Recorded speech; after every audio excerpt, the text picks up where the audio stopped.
පාර අලුත් අවුරුද්ද ලංකාවේ හිටියා වගේම සමරන්න ඕන කියලා මට හිතුණා.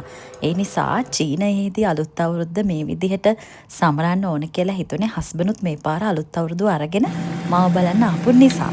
ඉතින් මෙතනදී හදපු සමහර කෑම නම් මම පළවෙනි වතාවට තමයි try කරේ.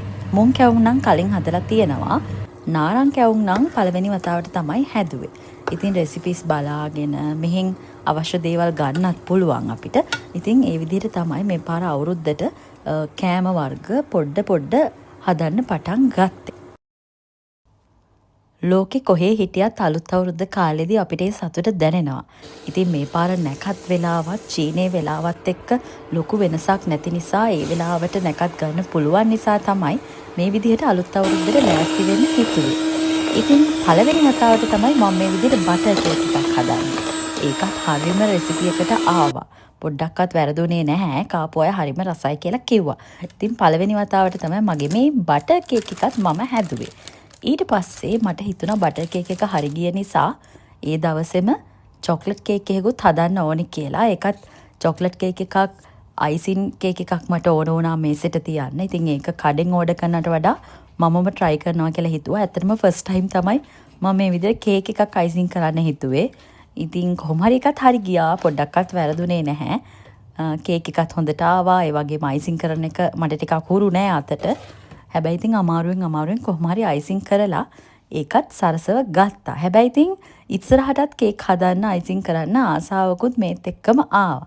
මේ තියෙන්නේ මං හදපු පළවෙනි චොක්ලට් අයිසින් කේක් එක. ඒකත් රහයි කියලා හැමෝම කිව්වා.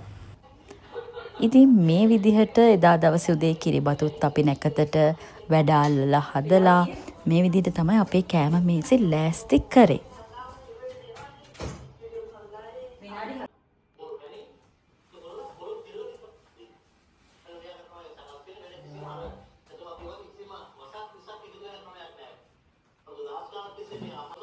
වරුණි සුබ අලුත් අවුරුද්දක් වේවා. සුබ අලුත් අවුරුද්දක් වේවා. වීඩියෝවල. ඔව්. සුබ අලුත් අවුරුද්දක් වේවා. රසිකක්ගේ සුබ අලුත් අවුරුද්දක්. සුබ අලුත් අවුරුද්දක් වේවා.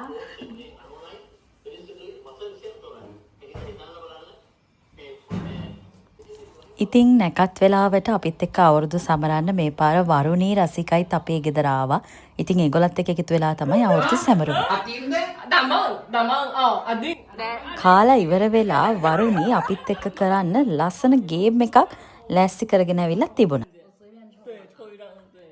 එතකොට මේ ඕගලා චීන කාඩ් වල නම් ඒක තියනවානේ මේ තියෙන ලියලා එහෙමද? ඔව් චීනයේ. ඔව්. හැබැයි ඕගොල්ලෝ දෙන්නේ බෑනේ. ඔයාද ඒක එක ට්‍රාන්ස්ලේට් කරා. ඔව්. හැබැයි මම තමයි මේක ළමයි කරනවා එකක්ද? අලුත් එකක් entertainment show එකේ සහ ළමයි එකතු වෙනවා ඒක කරනවා. සහ මෙහෙ ඒ කියන්නේ fail නම් ඒක punishment ලියලා තියෙනවා. ඔයාගේ punishment ඔයා ඒ පිටියේ එහෙම කරාන ඊට පස්සේ Facebook දාන්න ඕන.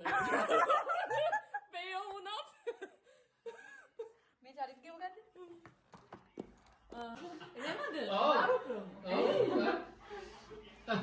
ඔයා චූටි එකේ. පදකින්නේ නැද්ද අවිස? රවිට ඕන වෙලාවක. බඩගින්න හැමතිස්සෙම.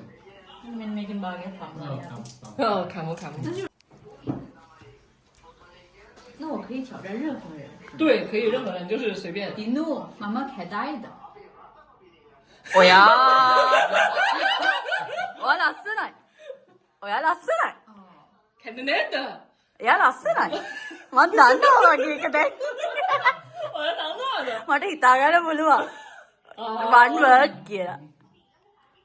සුනම්කා ආවිසද දෙන්න. ඉතින් මේ විදිහට තමයි අප්‍රේල් 14 වෙනිදා අපි අපේ අවුරුද්ද සැමරුවේ. හරිම සතුටින් චීන යාළුවොත් එක්ක ඒ වගේම රවිමල් අයියා, සුනිත්‍රා චවික අක්කා, ඒ වගේම හස්බන්ඩ්ුත් ඇවිල්ලා හිටියා. ඉතින් ඒ නිසා හරිම ලස්සන අවුරුද්දක් ලංකාවේ නැති වුණත් ඒ විදිහටම සමරන්න අපිට පුළුවන් වුණා. ඉතින් ඔබ සැමට සුබ අලුත් අවුරුද්දක් වේවා.